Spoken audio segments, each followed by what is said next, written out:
Vitamin के fat soluble vitamin है। Fat soluble vitamin होते हैं केडा यानी KED&A। विटामिन के जो है वो गट में जो बैक्टीरिया होते हैं कॉलोनिक बैक्टीरिया होते हैं उनसे जब वो बनता है, वो कॉलोनिक बैक्टीरिया विटामिन के बनाते हैं। तो कॉमन सोर्स होता है विटामिन के इस कॉलोनिक बैक्टीरिया। न्यूबॉर्न में जो है वो विटामिन के की डेफिशिएंसी होती है क्योंकि जो है वो गट जो होती है वो स्टेराइल होती है, इसलिए most common source of vitamin के इस गट बैक्टीरिया, इसलिए न्यूबॉर्न में जो है वो डेफिशिएंसी होती है। हॉस्पिटलाइज पेशेंट में भी विटामिन के की डेफिशिएंसी होती है। अगर जो है वो हॉस्पिटलाइज पेशेंट का आएगा तो फिर इसमें विटामिन के ज़्यादा डेफिशिएंट होता है देन बायोटिन, क्योंकि जो है वो बायोटिन भी जो है एंटीबायोटिक के यूज़ से जो है वो डेफिशिएंट रहती है। लेकिन जब वो जो हॉस्पिटल में जब एंटीबायोटिक्स यूज़ होती हैं तो इसके जो भी गट के बैक्टीरियाज होते हैं वो सब किल हो जाते हैं, तो विटामिन के की डेफिशिएंसी हो जाती है। सो अगर हॉस्पिटलाइज पेशेंट आएगा तो फिर विटामिन के डेफिशिएंसी हो रही है एंटीबायोटिक्स की वजह से। The most common source of vitamin K is chronic bacteria. Gamma carboxylation of factor करवाता है। विटामिन के जो है वो it takes part in formation of clotting factors. Vitamin K takes part in clotting factors. Vitamin E का जो है वो antioxidant है, एंटी एजिंग, इसके अंदर एंटी एजिंग इफ़ेक्ट्स होते हैं। ये प्रिवेंट करता है हार्ट डिजीज़ को, कैंसर को, और इसके अलावा जो है ये अगर ज़्यादा लॉन्ग टर्म तक जो है वो विटामिन ई का जो है वो इनटेक हो तो रिस्क ऑफ हेमरेजिक स्ट्रोक जो है वो इंक्रीज़ हो जाता है। जो पेशेंट्स हाइपरबैरिक ऑक्सीजन पर होते हैं उनको विटामिन ई जो है वो मिलना चाहिए ताकि जो वो लंग इंजरी को प्रिवेंट कर सकें from the hyperbaric induced oxygen lung injury, from the hyperbaric oxygen induced lung injury. Alright, अगर विटामिन ई अगर किसी की जो है वो सर्जरी होनी है तो 2 हफ्ते पहले हमें विटामिन ई को जो है वो स्टॉप करना होगा, क्योंकि विटामिन ई जो है वो रिस्क ऑफ ब्लीडिंग को इंक्रीज़ कर सकती है। अगर डेफिशिएंसी होगी विटामिन ई की तो उसकी वजह से हेमोरेटिक एनीमिया हो सकता है। न्यूरोलॉजिकल सिम्टम्स आ सकते हैं जिसमें जो है न्यूरोलॉजिकल सिम्टम्स में है impaired coordination and muscle relaxation, increased risk of cardiovascular disease, क्योंकि कार्डियोवास्कुलर डिजीज़ को जो है वो प्रिवेंट करता है विटामिन ई। तो अगर विटामिन ई की डेफिशिएंसी होगी तो कार्डियोवास्कुलर डिजीज़ के जो रिस्क है वो इंक्रीज़ हो जाएगा। न्यूरोलॉजिकल सिम्टम्स आना शुरू हो जाएंगे जिसके अंदर जो है वो impaired coordination and muscle relaxation है। दूसरा ये कि इसमें बैलेंस जो है इम्पेयर्ड होगा, एबनॉर्मल सेंसेशन होंगी, मसल वीकनेस होगा, vision problem and due to the damage to the retina, that is retinitis pigmentosa. सही। तो विटामिन ई जो है वो एंटीऑक्सीडेंट होता है, एंटीऑक्सीडेंट की तरह एक्ट करता है। इसमें एंटी एजिंग इफेक्ट होते हैं। ज़्यादा अरसे तक विटामिन ई लेंगे तो जो है वो रिस्क ऑफ हेमरेजिक स्ट्रोक बढ़ जाएगा।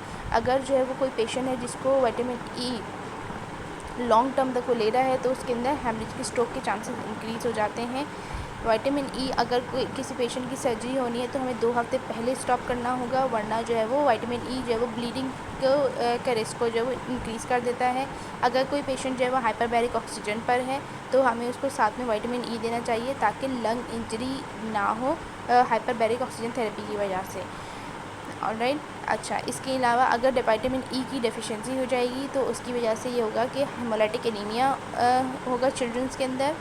न्यूरोलॉजिकल सिम्टम्स आएंगे जिसमें जो है वो इम्पेयर्ड कोऑर्डिनेशन है और मसल रिलैक्सेशन और impaired coordination in neurological symptoms. अगर जो है विटामिन ई की डेफिशिएंसी होगी तो न्यूरोलॉजिकल सिम्टम्स जिसमें impaired coordination and muscle relaxation, haemolytic anaemia in children.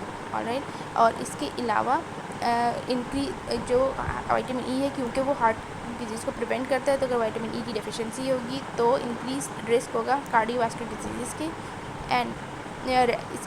And ये जो है वो vitamin E deficiency causes retinitis pigmentosa, जिसमें जो है वो इम्पेयर्ड बैलेंस होगा, abnormal sensation, muscle weakness, vision problems due to retinitis pigmentosa. Retinitis pigmentosa की वजह से जो है वो विजन प्रॉब्लम्स होंगी। इसके अलावा abnormal sensation, muscle weakness and impaired balance due to vitamin E deficiency. Vitamin D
है उसको जो है वो 2800 कैलोरी पर डे चाहिए, और जो है वो वैसे 40 kilo calorie per KG per day की जो है वो डेली रिक्वायरमेंट है नॉर्मल एडल्ट की।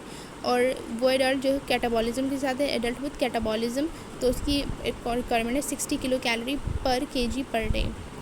It is given as 10 to 35% जो है वो आपका प्रोटीन का कंपोनेंट होता है, 45 से 65% जो है वो कार्बोहाइड्रेट, और 20 से 35 जो है वो है फ़ैट। सो 10 to 30 आप रख लो कि 10 to 30 जो है वो है प्रोटीन, 40 to 60 हो गया कार्बोहाइड्रेट, और 20 to 30 इज़ फैट्स। ठीक।